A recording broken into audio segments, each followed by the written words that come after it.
क्या कर रहा है, इतना परेशान क्यों है? पापा आपको समझ में नहीं आएगा, आप रहने दो, मुझे देखने दो जरा। नहीं, बता तो सही क्या प्रॉब्लम है, शायद मैं तेरी कोई हेल्प कर पाऊं। पापा आपको तो पता ही है ना, लास्ट मंथ मुझे बोनस मिला था। मैं सोच रहा था ये बोनस में इन्वेस्ट कर दूं, लेकिन समझ में नहीं आ रहा कि ये बोनस इन्वेस्ट करूं म्यूचुअल फंड्स में या फिक्स डिपॉजिट में। बस इतनी सी बात? अरे बेटा, अपने रिस्क प्रोफाइल के हिसाब से इन्वेस्ट करो ना। पापा ये रिस्क प्रोफाइल क्या होता है?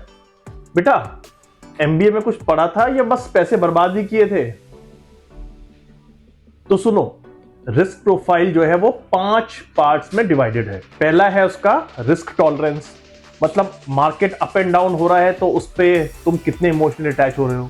दूसरा है रिस्क कैपेसिटी, मतलब अगर मार्केट में लॉसेस हो भी गए तो क्या तुम्हारे लाइफस्टाइल पे कुछ इंपैक्ट पड़ेगा। तीसरा है टाइम होराइजन, कि कितने टाइम तक तुम इन्वेस्ट रहोगे और कब तक तुम्हें उस पैसे की जरूरत नहीं पड़ेगी। चौथा है इन्वेस्टमेंट गोल, मतलब तुम्हारा गोल शॉर्ट टर्म है, मीडियम टर्म है या लॉन्ग टर्म है।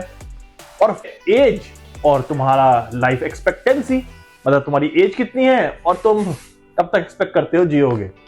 पापा वो सब तो ठीक है, लेकिन मैं इन्वेस्ट किस में करूं? अगर तुम कंजर्वेटिव इन्वेस्टर हो तो इन्वेस्ट करो डेट फंड्स में, जैसे कि फिक्स डिपॉजिट्स। अगर तुम मॉडरेट हो, मतलब थोड़ा रिस्क ले सकते हो, तो इन्वेस्ट करो इक्विटी, यानी कि स्टॉक मार्केट, म्यूचुअल फंड्स और एफडी की कॉम्बिनेशन में। और अगर तुम एग्रेसिव हो तो तुम्हारे लिए ऑप्शन सिर्फ स्टॉक मार्केट है। डेट फंड के अंदर रिस्क कम है तो रिटर्न भी कम है, इक्विटी के अंदर रिस्क हाई है तो रिटर्न भी हाई है। पापा मैं तो इतने सारे डॉक्यूमेंट देख रहा था, इतने सारे लोगों से बात कर रहा था, आपने तो सब कुछ इतना आसानी से समझा दिया। लेकिन पापा इसका कोई डॉक्यूमेंट है क्या, कोई एक्सेल फाइल जिसमें कि मैं कैलकुलेशन देख करके अपने अकॉर्डिंगली इन्वेस्ट कर सकूं? अगर तुम्हें चाहिए सारी की सारी डिटेल्स और एक्सेल फाइल, तो इस वीडियो के डिस्क्रिप्शन में जो वीडियो लिंक है उस पर जाकर के डिटेल देखो ना।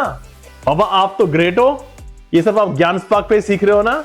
बिल्कुल सही कहा, ये ज्ञान भी मुझे मिला है ज्ञान स्पार्क पर। अगर आप भी चाहते हैं फाइनेंशियल एजुकेशन और अपना फाइनेंशियल एक्यूमेंट बढ़ाना, तो सब्सक्राइब कीजिए ज्ञान स्पार्क।